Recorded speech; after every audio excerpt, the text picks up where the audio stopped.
मैं कई सालों बाद अपने घर लौटी थी। मैंने देखा कि मेरे कस्बे से रोज रात एक लड़की बंद फैक्ट्री की तरफ जाती और सुबह लौटती तो उसकी हालत ऐसी होती जैसे उसके साथ वो सब हुआ हो। एक दिन मैंने अपनी सहेली को जाते देखा। मैं पीछे गई तो दंग रह गई। वहाँ 5 आदमी उसके साथ। मेरा नाम मीनाक्षी है। मैं अपनी पढ़ाई और कोर्स कंप्लीट करके 7 सालों के बाद अपने शहर, अपने कस्बे में लौटी थी। मेरे घर में सिर्फ मेरी माँ और मैं ही थे। लेकिन पढ़ाई के सिलसिले में मेरी माँ ने मुझे दूसरे शहर भेज दिया था। इतने सालों बाद सभी से मिलकर मैं बहुत ज़्यादा खुश थी। लेकिन ऐसा लग रहा था कि जैसे मेरी माँ मेरे वापस लौटने से बिल्कुल भी खुश नहीं थी। सब कुछ मुझे अपने कस्बे में बदला बदला सा लग रहा था। मेरे आसपास के जो लोग थे वह भी मुझे देखकर अजीब तरह से मुंह लटकाए हुए थे। मुझे ये सब देखकर समझ ही नहीं आ रहा था कि आखिर ये लोग मुझे देखकर खुश क्यों नहीं हैं। जब मैंने अपनी माँ से इस बारे में पूछा तो उन्होंने कहा कि ऐसा कुछ भी नहीं है, मुझे कोई गलतफहमी हो रही है। मैंने माँ से कहा कि मैं कुछ महीने यहाँ पर रहूँगी और उसके बाद मैं शहर जाकर कोई अच्छी नौकरी ढूंढ लूँगी।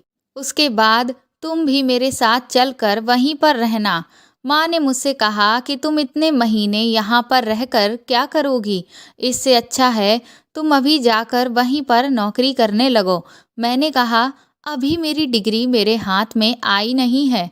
जब तक मेरी डिग्री मेरे हाथ में नहीं होगी, कोई भी मुझे अच्छी नौकरी नहीं देगा। मेरी बात सुनकर माँ के चेहरे पर परेशानी की लकीरें आ गईं। कुछ देर के बाद माँ कहने लगी कि तो तुम यहाँ लौट कर आई ही क्यों? इससे अच्छा तो जब तक तुम्हारी डिग्री तुम्हें नहीं मिलती, तुम वहीं अपने हॉस्टल में ही रहती। यहाँ क्या है, गांव का माहौल है जो तुम्हें रास नहीं आएगा। मैंने हंसते हुए माँ से कहा, कैसी बातें कर रही हो माँ? सिर्फ 7 साल ही तो मैं शहर रहकर आई हूँ। उससे पहले तो बाकी के इतने साल मैंने इसी जगह पर ही तो बिताए हैं। तो भला मुझे ये जगह रास क्यों नहीं आएगी? माँ कहने लगी कि तू समझती नहीं है, जब शहर में रहने लग जाओ तो वहाँ की आदत पड़ जाती है। मैंने कहा पड़ जाती होगी जिन्हें पड़ती है, लेकिन मुझे ऐसी कोई आदत नहीं लगी है। मुझे तो यहाँ बहुत अच्छा लग रहा है। जो अपनापन मुझे यहाँ महसूस होता है वह वहाँ शहर में थोड़ी ना होता है। और फिर इतने सालों से मैं तुमसे दूर हूँ, कम से कम अब कुछ महीने तो तुम्हारे साथ रहूँगी। माँ ने कहा अच्छा ठीक है, मैं तेरे लिए खाना लेकर आती हूँ। न जाने क्यों मुझे अब ये लगने लगा कि ज़रूर ऐसी कोई बात है जिसे लेकर माँ बहुत ज़्यादा परेशान है और इसीलिए वह मेरे यहाँ आने से खुश भी नहीं है। जब मैंने खाना खा लिया तो मैंने माँ से कहा कि मैं अपनी सबसे अच्छी सहेली प्रिया से मिलने जा रही हूँ। तो माँ ने मुझे रोक दिया। माँ ने कहा अब शाम हो गई है, इसलिए घर से बाहर कदम नहीं रखना। मैंने कहा शाम ही तो हुई है, कौन सी आधी रात हो गई है? और फिर उसका घर तो 2 घर छोड़कर ही है, तो इसमें इतना परेशान होने वाली बात क्या है? लेकिन माँ ने मेरी एक भी ना सुनी और उन्होंने मुझे प्रिया के घर उससे मिलने जाने ही नहीं दिया। वह मुझसे बोली कि जब सुबह हो जाए तब तुम उससे मिलने चली जाना। माँ की इस तरह की अजीब जिद देखकर मुझे कुछ भी समझ नहीं आ रहा था। खैर, मैं चुपचाप उस रात लेट कर सो गई। अगली सुबह जब मैं तैयार होकर प्रिया के घर जाने लगी तो माँ ने मुझे एक बार फिर से रोक दिया। मैंने कहा रात में तो तुमने कहा था कि सुबह मैं जा सकती हूँ, लेकिन अब तुम फिर मुझे रोक रही हो, आखिर बात क्या है? माँ ने कहा कोई बात नहीं है, तुम थोड़ी देर अंदर बैठो, मैं अभी बाहर से होकर जब आऊँ तब उसके बाद तुम प्रिया के घर जाना। मैं चुपचाप वहीं बिस्तर पर बैठ गई। थोड़ी देर के बाद जब माँ बाहर से आई तो मुझसे बोली कि जाओ, अब तुम प्रिया से मिल आओ जाकर, लेकिन 10 मिनट से ज़्यादा वहाँ मत रुकना। मैंने कहा कि मैं इतने सालों बाद अपनी सहेली से मिलूंगी और सिर्फ 10 मिनट के लिए ही उससे बातें करूंगी। आज तो मैं उससे जी भर के ढेर सारी बातें करूंगी। जिसमें मुझे नहीं पता कि मुझे कितना समय लग जाएगा। मेरी इस बात पर माँ बुरी तरह से मुझ पर चिल्लाने लगी कि तू अब बड़ी हो गई है, इसलिए मेरी एक भी बात नहीं सुनती। मैंने तुझे कहा ना कि सिर्फ 10 मिनट के लिए बैठकर ही वहाँ से आ जाना। मैंने माँ से कहा कि आप मुझसे इस तरह की ज़िद क्यों कर रही हैं, तो उन्होंने मेरी बात का कोई जवाब नहीं दिया, बल्कि उल्टा रोने लगी। बोली, तू अब मेरी कोई बात नहीं मानती। माँ को रोता हुआ देखकर मुझे कुछ समझ नहीं आया, तो मैंने कहा कि ठीक है, मैं 10 मिनट बाद ही लौट आऊँगी। मैं प्रिया के घर गई।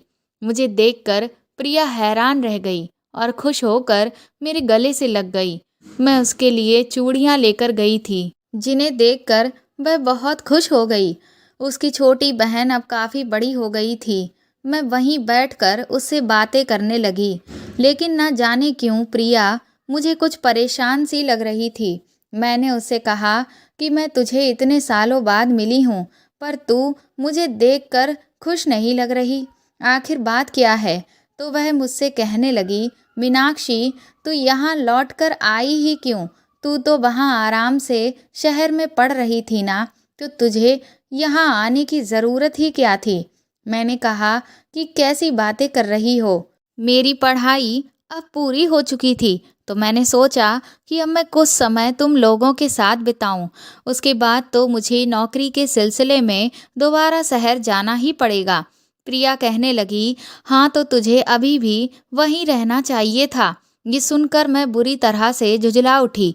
मैंने कहा, आखिर तुम लोगों को हो क्या गया है? मेरे यहाँ आने से कोई खुश ही नहीं है। उधर माँ है कि वह भी बार बार यही रट लगाए है कि मैं यहाँ क्यों आई, और तू भी मुझसे इसी तरह की बातें कर रही है। ऐसा लग रहा है जैसे तुम लोग तो मुझे चाहते ही नहीं हो, जबकि मैं तो तुम लोगों से मिलने के लिए कितनी उतावली थी। पर तुम लोगों को तो मेरे आने की कोई खुशी ही नहीं है, बल्कि मुझे यहाँ ना आने की हिदायतें दिए चले जा रहे हो। मुझे नाराज़ होता देख प्रिया कहने लगी कि देख मीनाक्षी, मेरी बात का बुरा मत मान, लेकिन बस मैं ये सब तेरे भले के लिए ही कह रही हूँ। मैंने कहा, मेरा भला? आखिर कौन सा भला? क्या बात है जो तुम लोग इतना परेशान लग रहे हो? तो वह कहने लगी कि बात कुछ नहीं है, वह तो हम बस ऐसे ही कह रहे थे। फिर वह कहने लगी कि देख, बहुत देर हो गई है, मैं ज़रा बाहर देख कर आती हूँ, उसके बाद तू अपने घर चली जा। मैंने कहा कि तुझे मुझसे बातें नहीं करनी? तो बोली, बातें हम फिर कभी कर लेंगे, अभी मुझे बहुत ज़रूरी काम है। ये सुनकर मैं तुरंत ही वहाँ से जाने लगी, तो प्रिया ने मुझे रोक दिया। उसने कहा, पहले मैं बाहर जाऊंगी, और जब मैं तुझे बाहर आने को बोलूं, उसके बाद ही तू आना। मुझे तो ये सब समझ ही नहीं आ रहा था कि ये लोग इस तरह का व्यवहार क्यों कर रहे हैं। उधर जब मैं प्रिया के घर आने को थी, तब माँ ने भी यही कहा था कि पहले वह बाहर जाएगी, उसके बाद ही मुझे जाने को मिलेगा। और इधर जब मैं अपने घर जाने को हूँ, तब प्रिया भी यही कह रही है कि पहले वह बाहर जाएगी, उसके बाद ही उसके कहने पर मैं बाहर निकलूं। आखिर बाहर ऐसा क्या है? थोड़ी देर के बाद जब प्रिया ने बाहर आकर मुझे घर जाने को बोला, तो मैं बिना उससे बात किए गुस्से में अपने घर जाने लगी और आसपास अपनी नज़र दौड़ाने लगी। लेकिन बाहर तो मुझे ऐसा कुछ भी दिखाई नहीं दे रहा था जिससे मुझे किसी भी गड़बड़ का अंदेशा हो। हर कोई अपने अपने कामों में लगा हुआ था। मेरी समझ से बाहर था कि ये लोग इस तरह का व्यवहार आखिर क्यों कर रहे हैं। मैंने घर जाकर देखा तो माँ मेरा ही बेसब्री से इंतज़ार कर रही थी। वह मुझे देखकर ऐसे खुश हो गई जैसे मेरी जान किसी ने बख्श दी हो। वह मुझसे बोली, देखो मीनाक्षी, अब तुम आज प्रिया से मिल आई हो ना, तो अब घर से बाहर कदम निकालने की बिल्कुल भी ज़रूरत नहीं। मैंने कहा, माँ, आप यह कैसी बातें कर रही हो? मैं तो सोच रही थी कि शाम को मैं बाहर घूमने जाऊंगी। इस पर माँ फिर से गुस्सा करने लगी। बोली, खबरदार, अगर घर से बाहर कदम भी निकाला, तू अब यहाँ जितने दिन भी रहेगी, तुझे घर के अंदर ही रहना पड़ेगा। मेरी बात कान खोल कर सुन ले। मैंने कहा, माँ, आप ये किस तरह की बातें कर रही हो? भला घर के अंदर घुसे घुसे आखिर कौन रह पाएगा? तो माँ कहने लगी कि अगर तूने मेरी बात नहीं मानी तो तू मेरा मरा हुआ मुंह देखेगी। माँ की ये बात सुनकर तो मेरा कलेजा मुंह को आ गया और मेरी आंखों से आंसू निकलने लगे। मैंने कहा, माँ, आप इस तरह की बातें क्यों कर रही हो? इतनी छोटी सी बात के पीछे आप अपनी जान देने की बातें क्यों कर रही हो? आखिर ऐसा क्या हो गया है? मेरे बाहर जाने से आखिर ऐसा क्या होगा? तो माँ कहने लगी कि अब एक भी सवाल नहीं, बस तू मेरी प्यारी बेटी है ना, अपनी माँ की बात मानेगी ना? मैंने कहा, हाँ माँ, मैं आपकी हर बात मानूंगी। तो माँ ने कहा कि आज के बाद तू कभी भी घर से बाहर कदम नहीं निकालेगी। मैंने कहा, ठीक है माँ, मैं यहाँ जितने भी दिन रहूंगी घर से बाहर कदम नहीं निकालूंगी। मेरी बात सुनकर माँ के चेहरे पर संतोष के भाव उभर आए और उन्होंने खुश होकर मुझे गले से लगा लिया। लेकिन अब मेरे दिमाग में एक साथ हजारों सवाल चलने लगे थे कि आखिर ये सब क्या है और क्यों है? ये लोग बाहर जाने को लेकर इस तरह का व्यवहार क्यों कर रहे हैं? ये सब तो आराम से बाहर घूम रहे हैं, लेकिन सिर्फ मेरे बाहर जाने से ऐसा कौन सा भूचाल आ जाएगा? खैर, माँ की खातिर मैंने उनकी बात मान ली और घर के अंदर ही रहना शुरू कर दिया। अब मैंने एक बार फिर से पढ़ना शुरू कर दिया था, क्योंकि जिन नौकरियों में मैं अप्लाई करती उनमें से कुछ में एग्ज़ाम्स होते थे और इंटरव्यू होते थे जिनके लिए तैयारी करनी पड़ती थी। इसलिए मैं रात को बैठकर पढ़ने लगी। पहली ही रात जब मैं बैठकर चुपचाप पढ़ रही थी तो मुझे अपनी खिड़की के सामने से कोई गुजरता हुआ दिखा। मुझे लगा, इतनी रात को आखिर इस तरफ कौन जा रहा है? दरअसल मेरा घर कस्बे के सबसे आखिरी छोर पर था और उसके बाद सड़क के उस पार पूरा वीरान जंगल था। उसके अलावा कुछ भी नहीं। इसलिए जब मैंने उस तरफ किसी को जाते हुए देखा तो मुझे कुछ अजीब लगा।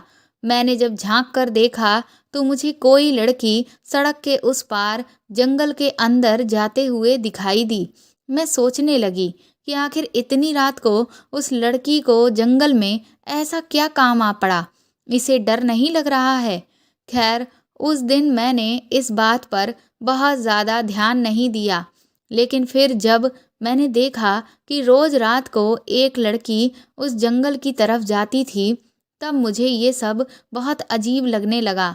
मुझे समझ नहीं आ रहा था कि आखिर मेरे कस्बे की लड़कियां रोज़ रात को जंगल की तरफ क्या करने जाती हैं। जब मेरे सवालों का जवाब मुझे खुद से नहीं मिल पा रहा था, तो मैंने माँ से इस बात का जिक्र किया। मेरी बात सुनकर माँ बुरी तरह से घबरा गई और कहने लगी कि यह मेरी गलतफहमी है। मैंने कहा, गलतफहमी एक दिन होती है, हर रोज़ नहीं। मैंने खुद अपनी आँखों से हर रोज़ एक लड़की को खिड़की से सड़क के उस पार जंगल की तरफ जाते देखा है। मेरी इस बात पर माँ बुरी तरह से गुस्सा करने लगी और उन्होंने उस खिड़की को बंद कर दिया और बोली, आज के बाद इस खिड़की को खोलने की कोई ज़रूरत नहीं है। मैंने कहा, ये तो मेरे सवालों का जवाब नहीं हुआ। आप मुझे बताती क्यों नहीं हैं कि आखिर यहाँ पर चल क्या रहा है? लेकिन माँ ने मेरी किसी बात का जवाब नहीं दिया और वह बाहर से दरवाज़ा बंद करके चली गई। ये सारी चीज़ें मेरे अंदर बहुत उलझन पैदा कर रही थी। मुझे कुछ समझ नहीं आ रहा था कि आखिर ये हो क्या रहा है और माँ मुझसे क्या छुपा रही है। एक तो मैं कोई भी चीज़ खुद से पता नहीं कर सकती थी, क्योंकि मैं नहीं चाहती थी कि माँ का मेरी वजह से दिल दुखे। ऊपर से मेरी सहेली प्रिया, वह तो इतने दिनों में मुझसे एक बार भी मिलने के लिए नहीं आई, जो अपने सवालों का जवाब मैं उससे ही मांग सकती। कभी कभी तो मेरे मन में ख्याल आता कि इससे अच्छा तो मैं यहाँ लौट कर आती ही ना, वहीं बनी रहती तो ज़्यादा बेहतर था, क्योंकि यहाँ आकर तो कई सारे सवालों ने मुझे घेर लिया था, जिनके जवाब ना तो मुझे कोई दे रहा था, ना ही मैं खुद से उन्हें ढूंढ पा रही थी। अगली रात जब मैं पढ़ने बैठी तो मैंने देखा कि माँ गहरी नींद में सो रही है। इसलिए मैंने धीरे से खिड़की खोल ली। क्योंकि जिज्ञासा के कारण मुझसे रहा ही नहीं गया। उसके बाद जो मैंने देखा, मेरे होश उड़ गए, क्योंकि आज जो लड़की जंगल की तरफ जा रही थी वह और कोई नहीं, मेरी सहेली प्रिया ही थी। प्रिया को देखकर मैं बुरी तरह से घबरा गई कि आखिर आज वह क्यों अंधेरी रात में जंगल की तरफ जा रही है। आखिर ऐसा क्या है? अब मैं खुद को रोक नहीं सकी और चुपके से कुंडी खोलकर बाहर निकल गई। मैं दबे पांव प्रिया के पीछे पीछे चलने लगी। प्रिया उस घने अंधेरे जंगल के अंदर चलती ही चली जा रही थी। एक बार तो जी चाहा कि मैं उसे आवाज़ लगाकर रोक लूं और उससे पूछूं कि आखिर वह कहाँ जा रही है, लेकिन अब मैं इतना तो समझ चुकी थी कि ये लोग मेरे किसी भी सवाल का जवाब सीधे सीधे पूछने से तो नहीं देने वाले। इसलिए मैंने सोचा कि मैं चुपचाप पीछा ही करती हूँ और देखती हूँ कि आखिर ये कहाँ जाती है। काफ़ी देर चलने के बाद प्रिया एक फैक्ट्री के सामने जाकर रुकी। दरअसल उस जंगल में एक फैक्ट्री थी जो काफ़ी सालों से बंद पड़ी हुई थी। प्रिया उस फैक्ट्री के अंदर जाने लगी। मुझे समझ नहीं आ रहा था कि ये इस फैक्ट्री के अंदर आखिर क्या करने जा रही है। मैं चुपचाप उसके पीछे पीछे चलती रही, लेकिन मुझे नहीं पता था कि अब आगे जो मैं देखने वाली हूँ उसे देखकर तो मेरे रोंगटे ही खड़े हो जाएंगे। कुछ दूर चलने के बाद प्रिया मुड़कर अंदर की तरफ चली गई और मुझे कुछ आदमियों के हंसने की आवाज़ आने लगी। मैं वहीं पर कुछ देर रुक गई और फिर धीरे से आगे बढ़ी। उसके बाद वहां रखे कबाड़ के पीछे से खड़े होकर मैं सामने का पूरा नज़ारा देखने लगी। प्रिया जैसे ही वहां पहुंची, वह सारे आदमी बहुत खुश होने लगे और उन पांचों आदमियों ने प्रिया को चारों तरफ से घेर लिया। प्रिया उनके आगे बार बार हाथ जोड़ रही थी, लेकिन वह किसी जानवर की तरह उसे घूर घूर कर देख रहे थे और यहाँ वहाँ हाथ लगा रहे थे। वह बेचारी डरी सहमी सी बार बार उनके आगे गिड़गिड़ा रही थी। ऐसा नज़ारा मैंने ज़िंदगी में पहली बार अपनी आंखों के सामने देखा था। मुझे समझ नहीं आ रहा था कि प्रिया खुद जानबूझकर इन भेड़ियों के पास क्यों आई है। उसके बाद उन आदमियों में इस बात की बहस होने लगी कि कौन पहले प्रिया के साथ। फिर उनमें से जो एक गंजा आदमी था वह बोला कि मैं तुम लोगों का लीडर हूँ, इसलिए सबसे पहले मेरा ही हक बनता है। और फिर वह प्रिया को घसीटकर अंदर वाले कमरे की तरफ ले जाने लगा और फिर तो पूरी फैक्ट्री प्रिया की चीखों से गूंज उठी। मैंने अपना मुंह कस के अपने हाथों से दबा लिया था और मेरी आंखों से आंसू रुकने का नाम ही नहीं ले रहे थे।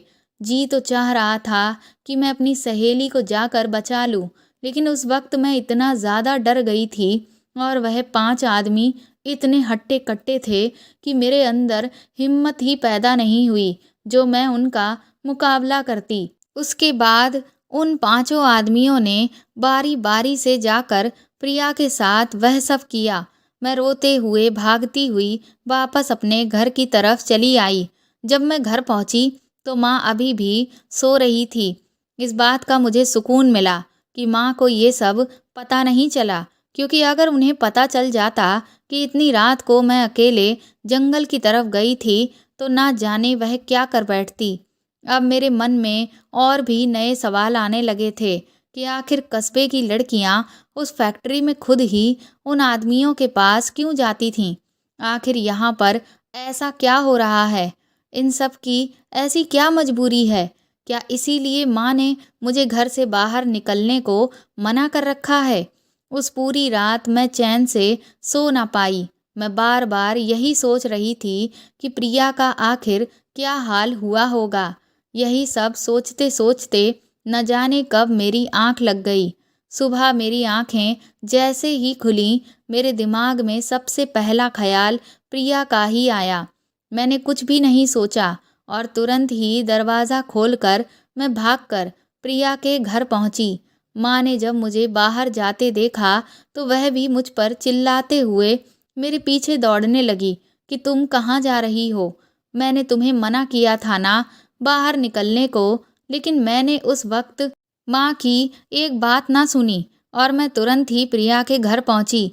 वहां जाकर जब मैंने प्रिया का हाल देखा तो मेरे होश उड़ गए। वह बिस्तर पर पड़ी दर्द से बुरी तरह से तड़प रही थी। उसके सारे कपड़े फट चुके थे और पूरा शरीर जगह जगह से लहूलुहान था। मुझे देखकर प्रिया बुरी तरह से रोने लगी। मैं उन लोगों से बार बार पूछती रही कि आखिर ये सब क्या है और क्यों है, पर वह सिर्फ रोने के अलावा और कुछ नहीं बोल रहे थे। माँ ने भी जब प्रिया की ये हालत देखी तो वह भी रोने लगी और वह मुझे वहाँ से वापस घर बुला लाई। मैंने माँ से कहा, कम से कम अब तो मुझे बताओ कि ये सब क्या है, लेकिन माँ मुझे अब भी कुछ बताने को तैयार नहीं थी। फिर मैंने माँ को बताया कि आपको क्या लगता है, मुझे ये सब नहीं पता। फिर रात वाला पूरा वाकया मैंने माँ को साफ साफ बता दिया। मेरी बात सुनकर माँ बुरी तरह से घबरा गई और मुझ पर चिल्लाने लगी कि मैंने तुझे मना किया था, इसके बावजूद भी तू घर से बाहर निकल कर क्यों गई। मैंने कहा कि आप तो मुझे कुछ बता नहीं रही, तो अपने सवालों का जवाब ढूंढने के लिए मुझे खुद ही जाना पड़ा। अगर आप मुझे पहले ही बता देती तो मैं बाहर निकल कर ना जाती। माँ ने कहा, ठीक है, अगर मैं तेरे सारे सवालों का जवाब दे दूंगी तब तो तू आज के बाद घर से बाहर नहीं निकलेगी ना।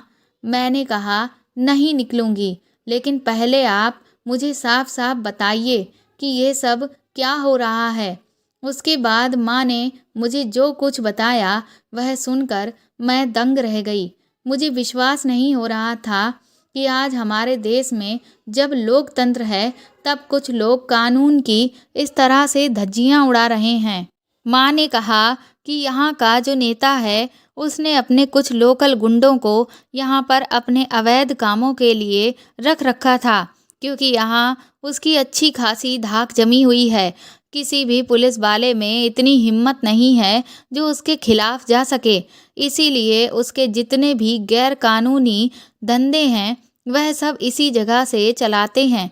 शुरू शुरू में तो ये गुंडे हम लोगों पर सिर्फ अत्याचार ही करते थे, लेकिन कुछ दिनों के बाद तो इन्होंने ये शर्त रख दी कि रोज रात को किसी एक घर से एक लड़की या औरत को इनको खुश करने के लिए फैक्ट्री में जाना ही पड़ेगा, और अगर किसी ने भी इस बात से इनकार किया या इनका विरोध किया तो हम सब की लाशें बिछा दी जाएंगी। मैंने कहा, आप में से किसी ने भी पुलिस में शिकायत नहीं की? तो माँ ने कहा कि तुझे क्या लगता है कि हम सब ने ऐसा नहीं किया होगा। जब हम लोगों ने इसकी शिकायत की तो पुलिस वालों ने उल्टा हमें ही डरा धमका कर वापस भेज दिया, और उनकी शिकायत करने की जो हम लोगों ने हिम्मत दिखाई उसका खामियाजा हमें गांव के कुछ लोगों की जान के बदले में चुकाना पड़ा। अब यहाँ पर इन लोगों का जंगल राज चलता है। यहाँ कोई नहीं है जो हमारी पुकार सुने, जो हमारे लिए खड़ा हो, जो हमें न्याय दिलाए। हम सब इनका अत्याचार झेलने के लिए मजबूर हैं, क्योंकि अगर हमने ऐसा नहीं किया तो इस पूरे कस्बे को ये जलाकर शमशान बना देंगे। इसीलिए यहाँ की सभी औरतों ने अपने अपने घरों को बचाने के लिए ये फैसला लिया कि वह अपनी इज्जत को दांव पर लगाकर अपने घर वालों की जान की रक्षा करेंगी। ये सब सुनकर मेरे तो रोंगटे ही खड़े हो गए थे। आखिर ये सब क्या था? ऐसा अन्याय तो मैंने आज तक जीवन में कभी भी नहीं देखा था। मैंने माँ से कहा, लेकिन अगर कोई हमारी मदद करने वाला नहीं है तो क्या हम हाथ पर हाथ धरे बैठे रहेंगे और उनका ये वहशीपन झेलते रहेंगे? हमें खुद उनके खिलाफ खड़ा होना होगा और उन्हें जड़ से उखाड़ देना होगा। मेरी बात पर माँ मुझ पर बुरी तरह से चिल्लाने लगी। बोली, खबरदार, जो तूने कोई भी गलत कदम उठाया, तुझे क्या लगता है तू अकेली उनका मुकाबला कर लेगी? यहाँ कोई नहीं है जो उनका मुकाबला कर पाया हो और तू अकेली उन्हें जड़ से उखाड़ देगी। मैंने कहा, मैं अकेले ये काम नहीं कर सकती, लेकिन अगर हम सब मिलकर एक हो जाएं तो हम उन्हें हरा देंगे। माँ ने कहा, कौन सब? तुझे क्या लगता है कि यहाँ के लोग तेरा साथ देंगे? कोई तेरा साथ नहीं देने वाला। इसलिए चुपचाप घर के अंदर बैठ। जितने दिन यहाँ रहना है रह, और उसके बाद शहर के लिए चली जा और यहाँ वापस लौटकर कभी मत आना। मैंने माँ से कहा, लेकिन अन्याय को सहना सबसे बड़ा पाप होता है। माँ ने कहा, अपना ये किताबी ज्ञान मेरे सामने मत झाड़। जैसा मैंने कहा है बस वैसा ही कर, नहीं तो मेरी उस बात को ध्यान रखना। मैं उस रात एक भी पल चैन से ना रह पाई। मेरे अंदर गुस्से का ज्वालामुखी फूट रहा था। प्रिया का हाल बार बार मेरी आंखों के सामने आ रहा था। आखिर ये सब लोग ऐसा अन्याय कैसे बर्दाश्त कर सकते थे।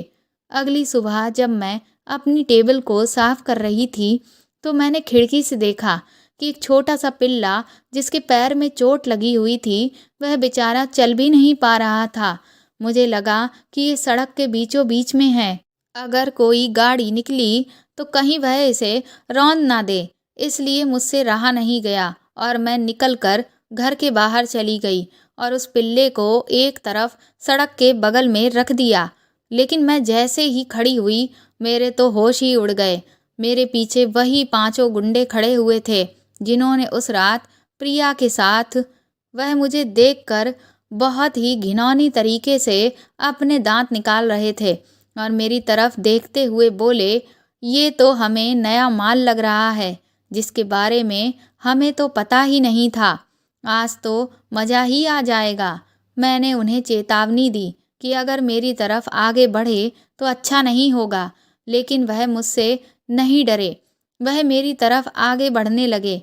मैंने भागना शुरू किया और घर के अंदर जाकर अंदर से दरवाज़ा बंद कर लिया, पर वह मेरा दरवाज़ा पीटते ही चले जा रहे थे।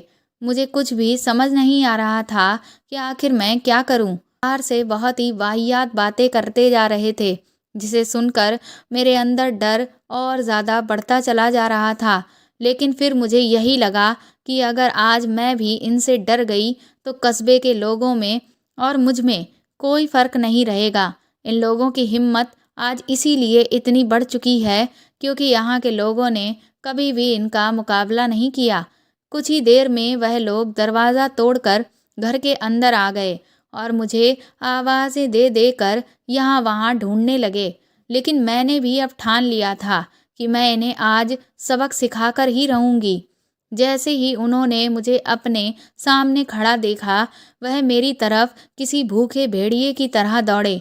मैंने तुरंत ही पीछे से प्लेट में भरी हुई मिर्च उठाकर उन 5 के ऊपर उड़ेल दी। उन सब की आंखें मिर्च के तीखेपन की वजह से जलने लगीं। वह बुरी तरह से बिलबिलाने लगे और यहाँ वहाँ दौड़ने लगे। उसके बाद मैंने पास में ही रखा हुआ मिट्टी का तेल उठाया और उन सब के ऊपर उड़ेलने लगी। अपनी पूरी ताकत से मैं जितना तेल उन लोगों के ऊपर डाल सकती थी उतना मैंने डाला और उसके बाद मैंने माचिस की तीली जलाकर उन लोगों के ऊपर फेंक दी और वह यहाँ वहाँ जलने लगे, जिसकी वजह से वह बुरी तरह से तड़पने लगे और घर के बाहर दौड़ने लगे। इतनी देर में मेरे घर के बाहर मेरे कस्बे के लोग इकट्ठे हो चुके थे। जब उन लोगों ने देखा कि मैंने अकेले उन 5 का ये हाल कर दिया था तो उनके अंदर भी हिम्मत आ गई और जैसे ही वह 5 बाहर निकले उन सब ने उन्हें पीटना शुरू कर दिया। सभी ने मिलकर मार मार कर उनका कचूमर निकाल दिया। लेकिन न जाने कहाँ से तभी पुलिस आ गई और वह हम सबको डरा धमका कर उन 5 को वहाँ से बचा कर ले गई। मैंने कस्बे के लोगों से कहा कि आप लोगों ने आज जो हिम्मत दिखाई है, अगर पहले दिन ही दिखाई होती तो जो कुछ आज तक आपने झेला है वह कभी आपको झेलना नहीं पड़ता। ऐसे लोगों की हिम्मत तभी बढ़ती है जब वह देख लेते हैं कि सामने वाला हमसे डर गया है। लेकिन हमें कभी भी अन्याय के आगे झुकना नहीं चाहिए, बल्कि डटकर मुकाबला करना चाहिए। मैं तुरंत ही एक बहुत भारी भीड़ लेकर पुलिस थाने में गई और उन 5 के खिलाफ रिपोर्ट लिखने का पुलिस पर दबाव बनाया। वैसे तो शायद पुलिस वाले मेरी रिपोर्ट नहीं लिखते, लेकिन जब उन्होंने देखा कि मेरे साथ इतनी बड़ी भीड़ है और सभी लोग बहुत गुस्से में हैं, तो मजबूरन उन्हें उन 5 के खिलाफ रिपोर्ट लिखनी पड़ी। उसके बाद उन 5 पर मुकदमा चलने लगा, जिसकी सुनवाई शुरू हो चुकी थी और हम सब उनके खिलाफ गवाही देने के लिए जाने लगे। जिस दिन अंतिम सुनवाई होनी थी, उस दिन जब हम वहां पहुंचे तो उस गैंग के लीडर को कटघरे में लेकर जाया जा रहा था। तो वह हम महिलाओं को देखकर बहुत गलत गलत बातें कहने लगा। पुलिस भी उनके साथ थी और वह भी खड़े होकर हंसकर तमाशा देख रही थी। वह बड़े ही फख्र से कह रहा था कि तुम लोग मेरा कुछ भी नहीं बिगाड़ पाओगे, मैं अब हर हाल में छूट जाऊंगा और फिर तुम देखना, तुम लोगों ने जो मेरे खिलाफ खड़े होने की हिम्मत की है ना, उसका तुम्हें कितना भयानक नतीजा भुगतना पड़े। वह पुलिस वालों के सामने ही खड़ा होकर हम लोगों को धमकी दे रहा था और पुलिस थी कि वह भी उसी का साथ दे रही थी। कुछ देर के बाद जो फैसला आया उसे सुनकर हम सभी दंग रह गए। वह पांचों छूट चुके थे। उसने सही कहा था कि हम उसका कुछ नहीं बिगाड़ पाएंगे। हम सब हताश निराश होकर वापस अपने अपने घरों को लौट आए। अब सब लोग यही कहने लगे कि हमने इतना कुछ किया लेकिन उसका कोई नतीजा नहीं निकला। कानून से मदद मांगने का हमें क्या सिला मिला? वह लोग तो बेगुनाह साबित हो गए और अब वह हमसे बदला लेने के लिए हमारा जो हाल करेंगे उसके लिए हमें तैयार रहना होगा। सभी की ये बातें सुनकर मुझे बहुत गुस्सा आने लगा। हमारे देश की कानून व्यवस्था ऐसी हो सकती है ये मैंने कभी नहीं सोचा था। आज मुझे हर कोई बिका हुआ नजर आ रहा था, लेकिन जब आपको न्याय ना मिले तो हमें उस न्याय को छीन लेना चाहिए। मेरा यही सोचना था। मैंने सभी से कहा कि हम अब हाथ पर हाथ धरकर नहीं बैठ सकते। अगर हमें इंसाफ अदालत में नहीं मिला है तो अब हम खुद से इंसाफ करेंगे, लेकिन उनके जुल्म बिल्कुल भी बर्दाश्त नहीं करेंगे। मेरी बातें सुनकर एक बार फिर से सभी के अंदर उम्मीद की किरण जाग उठी थी। अगली सुबह जब लोगों के घरों में अखबार पहुंचा तो फ्रंट पेज पर जो बड़ी बड़ी हेडलाइन थी उसे पढ़कर हर कोई थर्राया हुआ था। उस हेडलाइन में लिखा था कि कल रात जब नेताजी के कुछ कार्यकर्ता और कुछ पुलिस वाले एक जगह पर जश्न मना रहे थे तो अचानक ही वहां पर करीब 200 महिलाओं ने उन लोगों पर हमला कर दिया और बर्बरतापूर्वक उन सभी की हत्या कर दी। वह महिलाएं कौन थीं, कहां से आई हुई थीं, इसके बारे में जांच की जा रही है, लेकिन पता लगा पाना बहुत ही ज़्यादा मुश्किल है क्योंकि उन सभी महिलाओं ने अपने चेहरों को कपड़े से बहुत अच्छी तरह से बांध रखा था, जिससे ये पहचान पाना नामुमकिन के बराबर है कि वह महिलाएं कौन थीं। इतने बड़े हत्याकांड के पीछे कौन लोग हैं, इसके लिए जांच कमेटी बना दी गई है ताकि जिन्होंने भी इस घटना को अंजाम दिया है उन्हें जल्द से जल्द पकड़ा जा सके। और इस तरह से जो इंसाफ हमें नहीं मिला था वह हम लोगों ने छीन लिया था। उनकी जांच चलती रही और वह अपनी शक के बिना पर हमारे कस्बे में आकर पूछताछ करते रहे। मैंने एक कंपनी में इंटरव्यू दिया और मुझे बहुत ही अच्छी सैलरी की एक जॉब मिल गई और माँ को लेकर मैं शहर में ही आकर रहने लगी। कुछ ही दिनों के बाद मैंने अपनी सहेली प्रिया और उसकी बहन को भी वहीं पर बुला लिया और हम सब खुशी खुशी अपने पुराने गमों को भूलकर एक साथ रहने लगे। ताकतवर लोग अपनी ताकत का इस्तेमाल करके कमज़ोर वर्ग के लोगों का शोषण करते हैं। खासकर महिलाओं को वह अपना सबसे आसान शिकार मानते हैं। लेकिन महिलाओं को कभी भी अपने आप को कमज़ोर नहीं समझना चाहिए, बल्कि पूरी हिम्मत के साथ खुद के खिलाफ होने वाले अन्याय के लिए लड़ना चाहिए।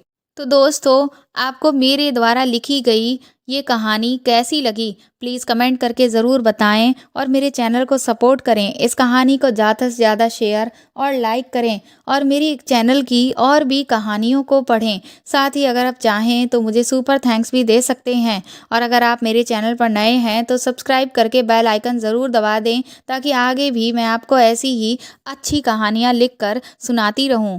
Thank you.